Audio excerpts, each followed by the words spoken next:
Hi friends, good afternoon. 3 മണി ആയിട്ടേ ഉള്ളൂ. വൈകുന്നേരത്തേക്കുള്ള ഒരുക്കങ്ങളാണേ.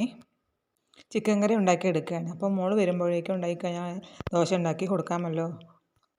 ഉള്ളിയൊക്കെ അരിഞ്ഞ് വഴറ്റാനായി വെച്ച് കൊടുത്തിട്ടുണ്ട്. ഞാനാണെങ്കിൽ മല്ലിപ്പൊടിയും മഞ്ഞൾപ്പൊടിയും മുളക് പൊടിയും എല്ലാം ഒന്ന് ചെറുതായി ചൂടാക്കി എടുത്തിട്ടാണ് ചിക്കനിൽ ചേർക്കാറുള്ളത്. ഉള്ളി വഴറ്റിക്കൊണ്ടിരിക്കുമ്പോൾ മറ്റേ ബർണറിൽ പൊടികളെല്ലാം ഒന്ന് ചൂടാക്കി എടുത്തു. ഹോർലിക്സ് ബിസ്ക്കറ്റിൻ്റെ വലിയൊരു പാക്കറ്റാണ് വാങ്ങിയിട്ടുണ്ടായിരുന്നത്. തണുത്ത് പോകാതിരിക്കാനായി ഒരു ടൈറ്റായ ഒരു പ്ലാസ്റ്റിക് ബോട്ടിലാക്കി വെക്കുകയാണ്. മസാലകളെല്ലാം വഴറ്റി കഴിഞ്ഞപ്പോൾ ചായ വെക്കുകയാണ്. പണിക്കാരുണ്ട്, അപ്പോൾ അവർക്ക് കൊടുത്തയക്കാൻ വേണ്ടിയിട്ടാണ്.